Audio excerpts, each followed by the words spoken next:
Bos días a todos e a todas. Agradecervos o traballo que desarrollastes ao longo da mañá. Agradecerlle á conselleira que fixera un esforzo para cadrar na súa axenda o compartir con nos a clausura e compartir con nos ahora a comida ao acabar o acto, e agradecerlle, como non, a todos os ponentes a súa colaboración e a súa disponibilidade. Decíamos ao longo de toda a mañá, cando fostes falando aquí os distintos xóvenes que vos incorporaste recentemente, que estábamos nun momento crucial. Crucial para vos, que vos acabades de incorporar, pero crucial tamén para a maior parte das explotacións e do sector lácteo galego. No senso de que ter vocación, quererse incorporar, pero moito máis importante tamén ter unha estabilidade de futuro e saber que ese proxecto que estades empezando ten futuro. E o futuro vos lo dá que por moitos cambios que haxa en Europa e moitos cambios políticos que se den todos os días, os humanos temos a desgracia de ter que comer 3 veces ao día. E, por tanto, o papel do sector primario de produtores de alimentos de calidad vai a seguir sendo imprescindible. Por tanto, non está a debate si é necesario seguir producindo alimentos en Galicia, senón que modelo de explotación, que modelo de producción vamos a apostar e, sobre todo, que garantías de viabilidade económica. Sin rentabilidade económica é moi difícil convencer a xente para que se incorpore ao rural. E temos que despexar os 3 elementos que na xornada no día de hoxe fomos traballando. Probablemente a función miña na clausura non pretende nin siquiera marcar as estrategias da organización para o próximo ano, senón que pretendo nesta intervención resumir de algún xeito o que todos vos nos fostes trasladando aquí desde a tribuna. E eu creo que respondo fielmente ao que aquí estes debatindo si planteo 3 elementos sustanciales. O primeiro, que temos un problema de relevo xeneracional, que nos próximos 10 anos, máis do 40% dos titulares de explotación se habrán xubilado. E, por tanto, temos que resolver o problema de que haxa xente nova que se queira incorporar.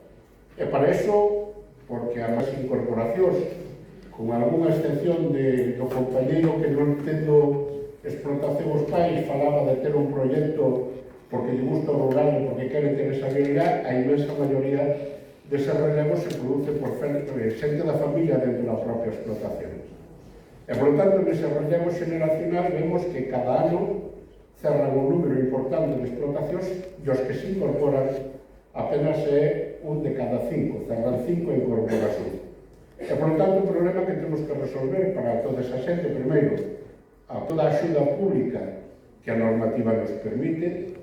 O segundo pilar é un elemento sustancial para a incorporación de xóvenes ás explotacións, a propia planes de mellora, e aí temos que despexar máis alá da coyuntura dos que teñamos este ano presentados e que por razóns presupuestarias se podan ou non aprobar, si comprometernos a que todos eses máis de 200 millóns que temos para a incorporación e para planes de mellora van a estar disponíveis no período hasta 2027 para que cada un desos xóvenes que se incorpora poda facer proxectos de inversión tempo a tempo, sin que o teña que facer todos xuntos e sin que teña que estar pendente de que lle chega tempo licencia. Si temos a garantía que todos os anos van a estar abertos eses planes e vamos a ter o presuposto suficiente, senón pois temos ferramentas como a modificación do PEPAC para que iso que é para nós prioritario, que ningún xoven que se queira incorporar quede fora por falta de axudas. Eu estou convencido que a petición da organización e o propio compromiso da Xunta e da súa conselleira, polo que lle levo escoitado en distintos actos, non vai a quedar sin resolver. Pero temos tamén outro problema importante, que é que temos que ser competitivos porque, como dicía Sineiro, sin que sea unha maldición bíblica, temos un precio medio inferior ao resto de España. Por lo tanto, os costes de produción, a base territorial, a xestión do territorio é imprescindible. E aí temos problemas que resolver e que non dependen de que sigamos millores ou peores gandeiros. cando todos os anos temos que importar máis de 3,5 millones de toneladas de forraxe para explotacións e ao mesmo tempo temos máis de 600.000 hectáreas susceptibles de producir forraxe sin aproveitar, pois temos que mudar esa situación e resolver o problema. Temos aquí a maiores outro que o tempo nos dice que non é fácil solucionar. Temos cerca de 11 millóns de parcelas. E o que é máis grave, casi o 40% dos seus propietarios non son agricultores, non viven na explotación e en algúns casos ni sabemos onde están. O modelo de concentración parcelaria, aparte de costoso, máis de 3.000 euros por hectárea, é lento, ten unha duración mínima de concentración de entre 16 e 18 anos. Por lo tanto, somos conscientes que ferramentas que estuvemos utilizando que son caros e que non son operativos, temos que buscar alternativas para que a base territorial non sea unha dificultad para poder dimensionar as explotacións. Temos outra demanda que estuvestes trasladando ao longo da mañá todos os xóvenes que vos incorporaste nos últimos tempos, que era a loita contra a burocracia administrativa da hora de poñer en marcha un proxecto. Eu recordo desde hai tempo que cada vez que se fai unha reforma da PAC, o primeiro criterio que nos dicen é que é para simplificar, para facela máis operativa. E cada ano vemos que se nos exixe máis requisitos, e o que é máis grave, moitos deles que nos serán resolto por parte dos agricultores e dos gandeiros que se incorporan. E que, polo tanto, cada novo requisito e exigencia é un novo coste a añadir ás axudas. Cando non é o veterinario de explotación é o cuaderno digital. Cando non é o sistema de xestión de medicamentos é a necesidade de generar inyectores. Somos conscientes, e o tralastes ao longo da mañá, que a aplicación do sistema de xestión dos purines fai inviable a súa aplicación na maior parte das explotacións. Temos constancia nas reunións que mantuvemos tanto co Ministerio como ca Xunta de que hai voluntade de quererlo resolver e de que estamos ás pensas dun informe técnico do CIAN, que moitos dos seus funcionarios dicen públicamente nas súas asambleas que é necesario facer, pero que, por desgracia, ainda non puñeron a firma para que ese documento faga posible que a aplicación do plato invertido sea unha solución que non xenere incertidumbre e, sobre todo, que non xenere que moitos agricultores ou gandeiros estén gastando cartos en comprar cisternas ou novas inyectores que logo, ao mellor, non van a facer falta ou eso loitaremos para que non sea posible. Non loitamos contra as exixencias de bienestar animal e de cambio climático. Simplemente exiximos que sean necesarias as mismas que lles van a exixir a aqueles que van a competir nos mesmos mercados que nós. Hoxe está presumindo todo o mundo de que é un gran acordo para Europa a firma do Tratado de Mercosur. Pero en ningún lado conocemos que se lles vaya a exixir as mesmas condicións á produción de vacuno de carne en Argentina que en Santa Cruz. E, desde logo, se vamos a competir cas maus atadas, é necesario establecer ferramentas. Ou rebaixamos as exixencias aquí, ou as poñemos aos da fora, ou aquilo que nos impón un coste superior, ou paga o consumidor, ou paga a administración. O que non é posible é externalizar sempre sobre o que non lle dan os números a final de mes. E quixera non estenderme moito, porque é máis importante que o que eu poda resumir desta mañá e que diga a continuación a conselleira, pero eu si me gustaría trasladar dous elementos que están na xestión inmediata da administración. Non pode ser que a día de hoxe, dependendo de por que teña que sacrificar un animal, teña unha indemnización distinta. Se a vaca me mata o lobo, cobro casi 800 euros máis e me pagan o lucro cesante que se tuve a desgracia que me morrera por EH ou por lingua azul. Temos que conseguir que aquelas cousas que non son imputables aos gandeiros, como é a de sanidade animal, como é o mosquito que ven por outras razóns que non teñen nada que ver ca nosa xestión, non vayan sobre a conta resultados cativa das explotacións. Non pode ser que o gandeiro sea o que teña que asumir das súas rentas o compromiso animalista dos que queren lobos, dos que queren xabarís, pero non están dispostos a ir darles de comer todos os días. Non pode descargar sobre os mismos. Por lo tanto, temos que ser exigentes. E por último, o que centra prácticamente todo o debate do que foi a última mesa.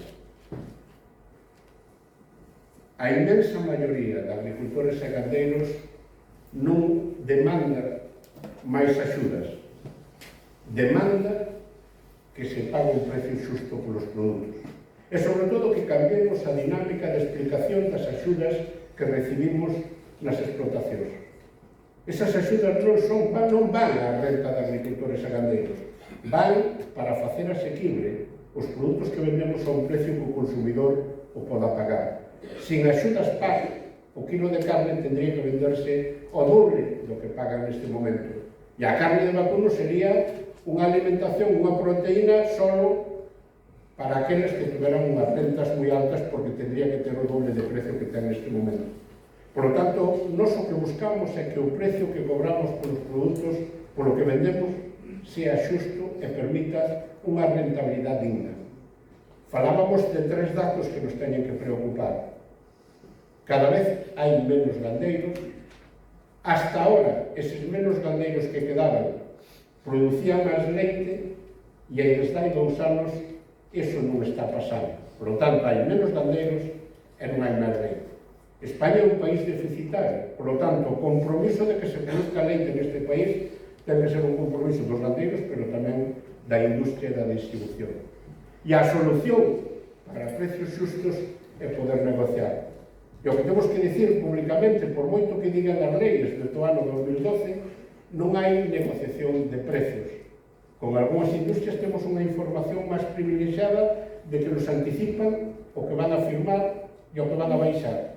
Pero negociación de precios para modificar a proposta de contrato que nos mandan as industrias non temos logrado ningún. E, por lo tanto, non só depende de que a industria nos faga a conta na mala, ten que depender de que haxa algunhas ferramentas que hasta ahora só que a legislación non foi suficiente. Necesitamos mediadores que nos permitan negociar, obligar a negociar a industria en pé de igualdade. Necesitamos conocer os precios de cesión. Neste momento sabemos a como vende a distribución ao consumidor. Sabemos a como lle vende o gandeiro á industria. O único secreto que hai neste país é a como lle vende a industria á distribución. E eu non digo que teñan que revelar as condicións particulares de cada negociación, pero igual que facemos índices públicos que se publican oficialmente de cal é o precio medio que pagan polo leite, sería bo tamén saber cal é o precio medio que se paga neses contratos de cesión. E gandeiros, industria e distribución non temos por que estar en bandas distintas. Uns nos necesitamos a outros.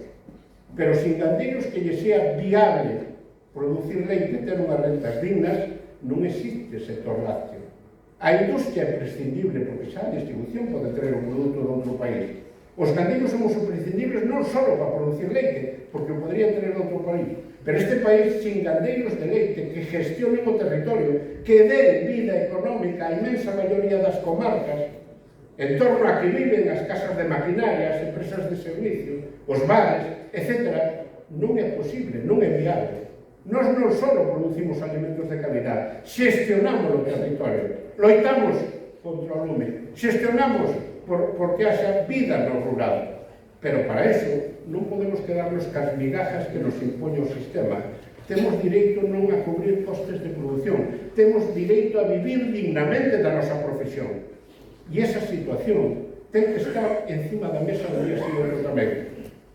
Ten que acabarse o que nos pasen o contrato a firmar sin negociación. Ten que acabarse e que o precio teña que ver da viabilidade da industria, non das ganaderías.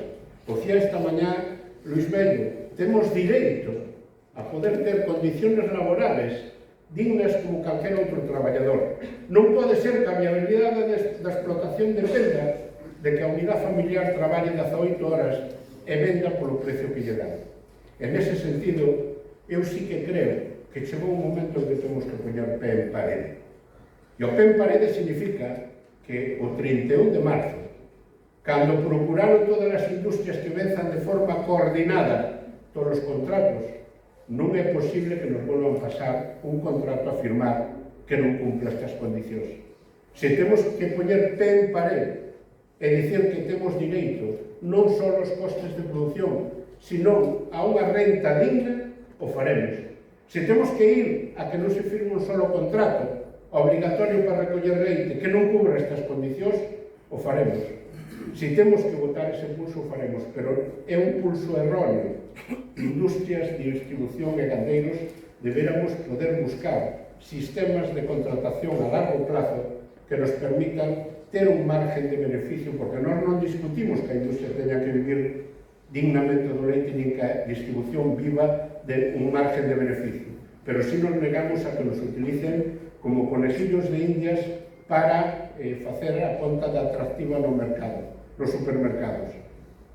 Estamos hoxe cunha parte importante do futuro do sector gandeiro, que son os xóvenes que se incorporan, que son as industrias que apostan por que o mercado do leite siga estando en Galicia. Se temos o 40% do leite, non podemos asumir que porque seamos máis competitivos temos que pagar un peaje dun precio diferente para leite de mellor calidad co que se paga en Castilla e León, en Asturias ou noutra parte do Estado. Non aceptamos financiar nin a industria, nin a distribución, nin a outros gandeiros. Vamos a exigir o mesmo que cobra o resto de agricultores e gandeiros. E estou convencido que nesa batalla vamos a necesitar o apoio da administración. Vamos a necesitar que ese mediador, que en Francia un funcionario do Ministerio de Facenda, cando non haxa posibilidade de acordos, poda intervenir para poñer sentido común e racionalidade. O leite é algo máis que a produción dun alimento, é un elemento básico para a estruturación da Galicia rural. Estou convencido que os xóvenes que estades hoxe aquí e os que hoxe non viñeron tamén por un problema de aforo, vades a estar codo con nós. E sin máis, deixo-vos, quero agradecerle de forma personal, porque sei que fixo un esforzo para estar hoxe aquí a compartir con nós agora a media comida a conselleira de Medio Rural, a María José, que estou convencida que será un aliado noso neste cambio de tendencia do que é a imposición de contratos, de que a única opción que temos é firmar o que non me recollan o leite. Creo que temos que pasar a outra dinámica e aí vai ser imprescindible o papel de María José. Gracias e deixo-vos cuidar.